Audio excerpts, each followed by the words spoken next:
Ayan mga lods, papaksiwin muna natin itong tambakol bago natin gagataan. Yan ang sikreto ng Bicolano kung paano magkata ng tambakol. Ayan muli mga lods, ito ang ating menu ngayon sa araw na to, araw ng Huwebes, no? Sa ating mga kadilid friends na construction boys.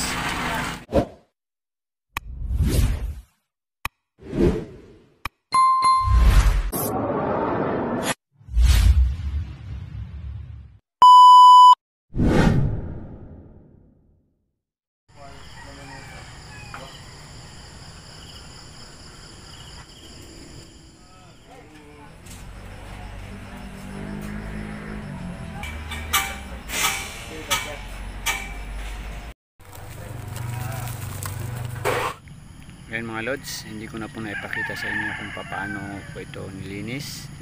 Ngayon po inihanda ko na, nalagyan ko na ng mga sahog, sangkap, bawang, sibuyas at luya. At ang gagawin po natin dito ay papaksiwin po muna natin ang tambakol bago po natin ito gagataan mga lodi. Yan ang sikreto po. So yan na, kompleto na. Atin na po itong isasalang sa lutuan at ating tatakpan lamang para po siya ay maluto. At kapag luto na, saka natin ito lalagyan.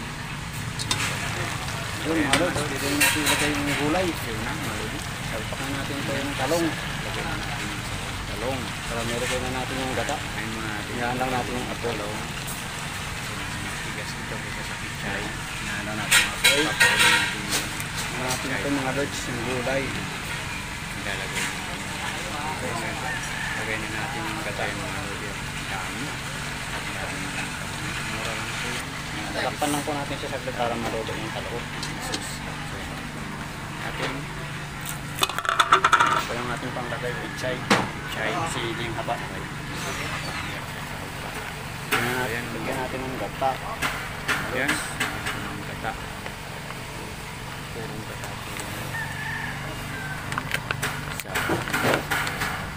Lagyan natin yung gata mga lods.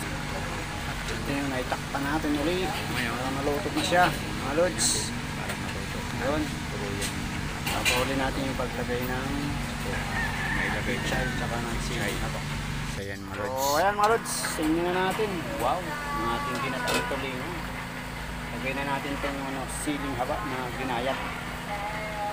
So, hindi ko na pala napaikata sa inyo, naipakita. Nagtuloy tayo yung paglagay ko ng mga gulay kasi nag-easy tayo ng stock. Yan o. Dito na kayo mga lods ha. Talagang na yung mga video ko rito gawa ng ating mga construction boys, no? Nagkukulitan sila. Yun o. Yan yung ating ginataang tambakol. Yan mga lods. Sarap niyan.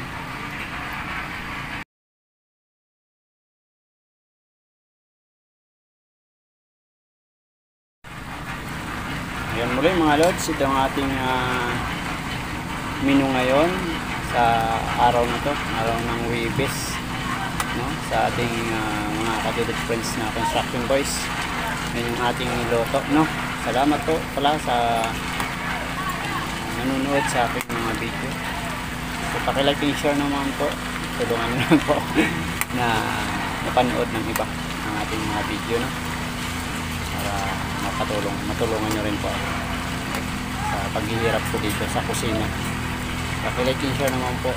At kung bago ka pa lang sa aking channel, huwag po kalimutan mag-subscribe at pakihit na rin po yung ating notification bell para updated ka po sa ating mga i-upload pang video na pagluluto. So ayan, thank you so much po and God bless po. Good morning mga lods, nakatapos naman tayo ng pagluluto natin sa ating kusina dito sa ating buhay construction cooker dito sa ating mga kadilid friends na construction boys. So thank you so much sa umagang ito. Nagkalooban naman tayo ng ating Panginoon na kapayapang araw, no? And thank you so much po sa inyo lahat sa walang sawang panonood sa atin kahit kaunti-unti ang views ko. So pakilike and share naman po ng ating mga video dito sa ating pagluluto buhay construction para matulungan ninyo sa ating mga ginagawa dito, no?